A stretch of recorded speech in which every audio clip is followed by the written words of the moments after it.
So here now, Republican Senator John Kennedy of Louisiana. Senator, good to have you with us tonight. Thank you for being here. I think it's worth mentioning also that this investigation began before Attorney General Barr was in place and has continued all through that period and continues now. What are your thoughts on the fact that we are just learning about it? You pushed for there to be sunlight put on this whole situation in the middle of the election.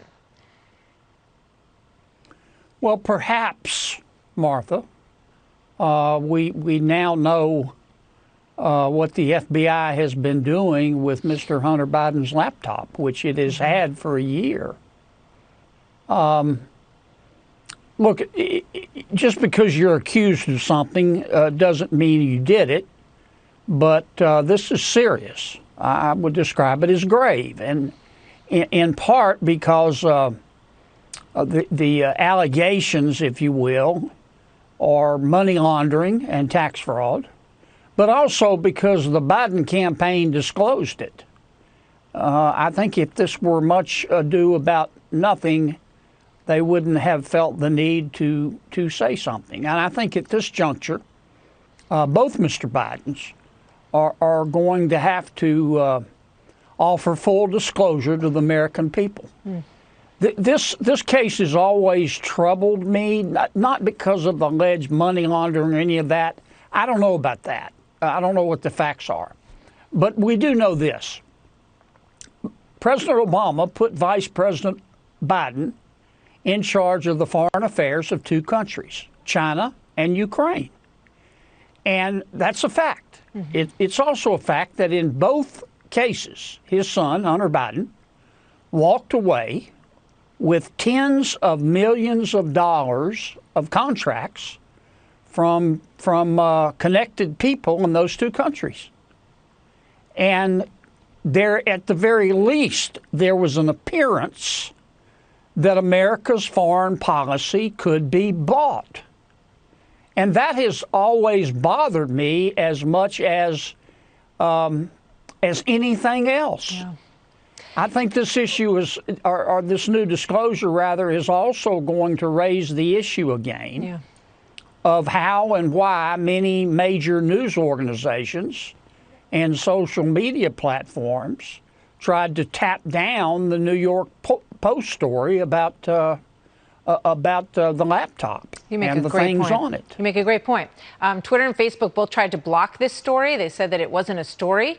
It's clearly a story for exactly the reasons that you state, and that's why we looked into it extensively at the time, and we continue to cover it. It's about the president, the future president of the United States' son, and it's now going to be a DOJ investigation under him. This is not about, a family member who robbed a corner store that is not related to geopolitical events. In this case, there is a very good reason to take a close look at it. And as you say, innocent until proven guilty. But it's obviously a story. It's obviously something that we need to dig into. I want to ask you about something else, because we're getting very close to these vaccines rolling out. Today, 3,000 Americans died. It's a record, a terrible record that we recognize. And we grieve for all of them today. Joe Biden is selecting Xavier Becerra to be the head of HHS. He will step in at a time when this issue is going to still be in crisis mode. What are your thoughts on his selection? Mr. Biden ran as a centrist, and he really also ran sort of as America's grandfather. Who is going to mend our differences. I think Mr. Becerra is not a centrist choice. You'd have to be pretty insipid not to see that he's going to be controversial. He doesn't have a background in health care, number one. Number two, he supports single-payer government-run health insurance, which means 190 million Americans, if he could implement it, would lose their on-the-job employer-provided health insurance, but also and especially his position on abortion.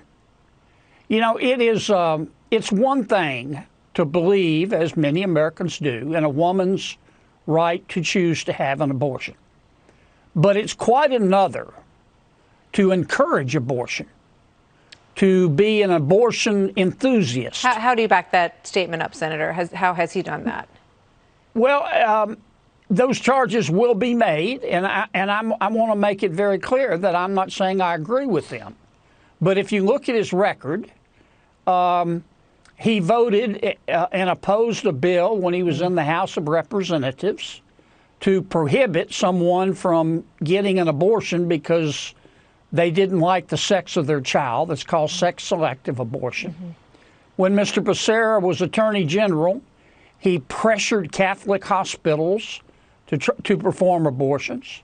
He clearly favors taxpayer-funded abortions. Mm-hmm. When he was Attorney General, Mr. Becerra pressured pro-life pregnancy crisis centers to actually advertise abortion.